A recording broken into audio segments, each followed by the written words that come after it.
My name's Hayley Dorsey. I was married to Aaron Dorsey.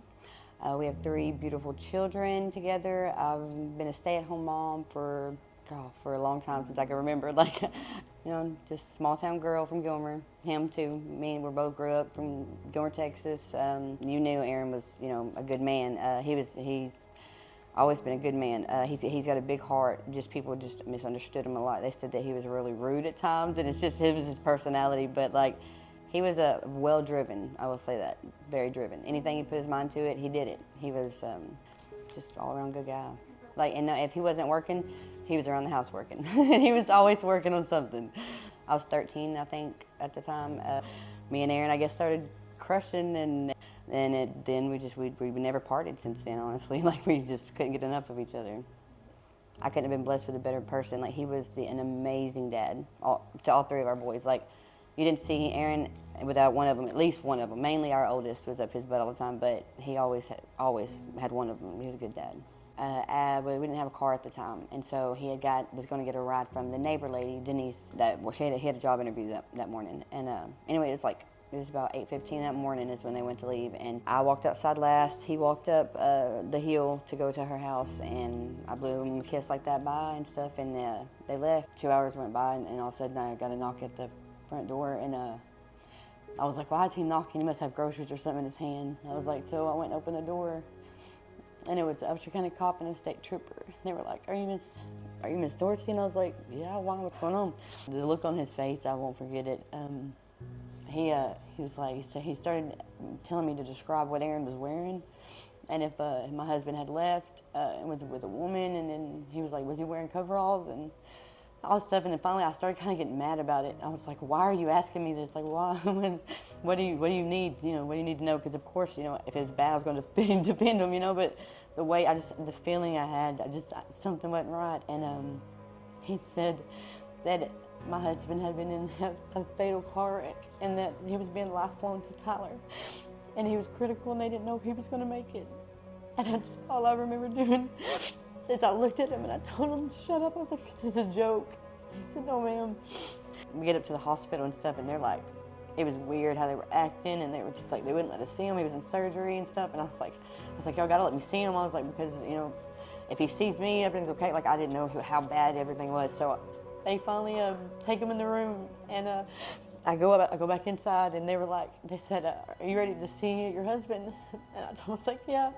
My legs were shaking so bad. I was so nervous, and I just found out that it was an 18-wheeler that had hit him. The image of my husband is, I've never in my life seen him so bad beat up.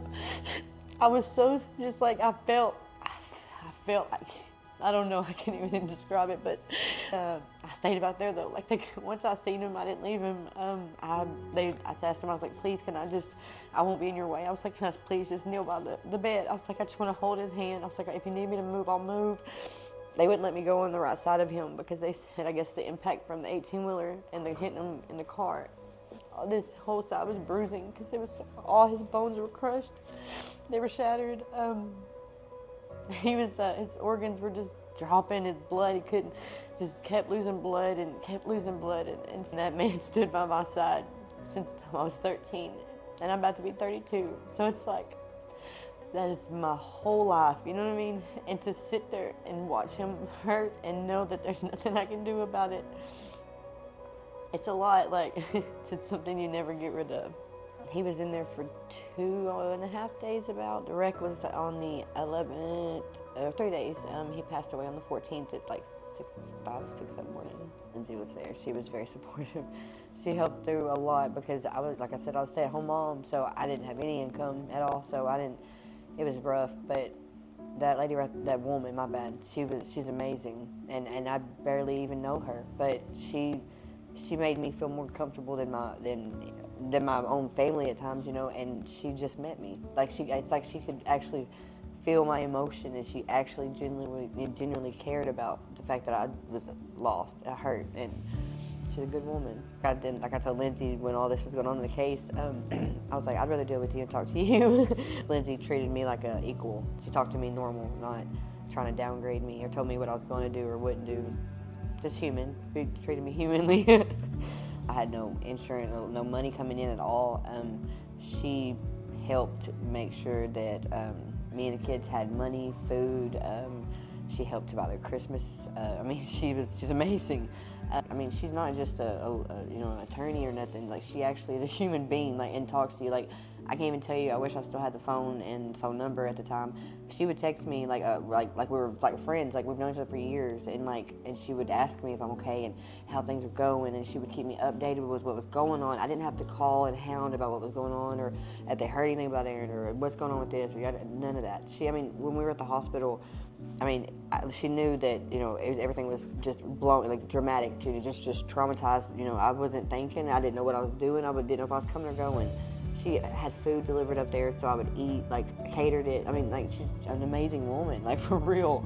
Like, and it's insane to me, but she really is a good woman. And she actually cared, and she was pregnant and still calling me at like just crazy different times. And I'm like, oh my God, you're pregnant. Where about you? And she's just a good-hearted person. She cares about people.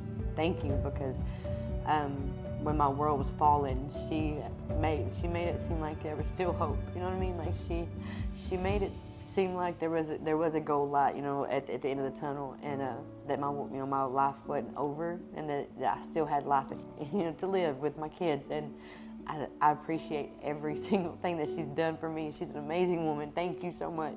You are the best person ever. If I could tell you over and over, I would. Like, she's an amazing woman, and you don't find genuine people like that these days that actually care. Like, most people, they care about the end of the results, what the money they're going to get out of it and stuff. Not Lindsay.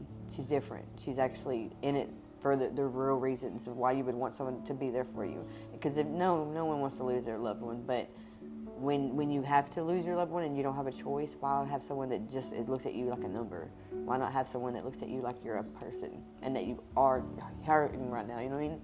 She's an amazing woman, and I appreciate everything she's done for me. I'm still here for a reason, and so I'm going to feel that purpose, and I'm going to make sure to make my husband proud. I'm going to grow into what God has planned for me, because I feel it in me that I'm left here for some reason. Why wasn't it me in that car that day instead of Aaron? So there's a reason why I'm here to raise these kids, and so that's what I'm going to do.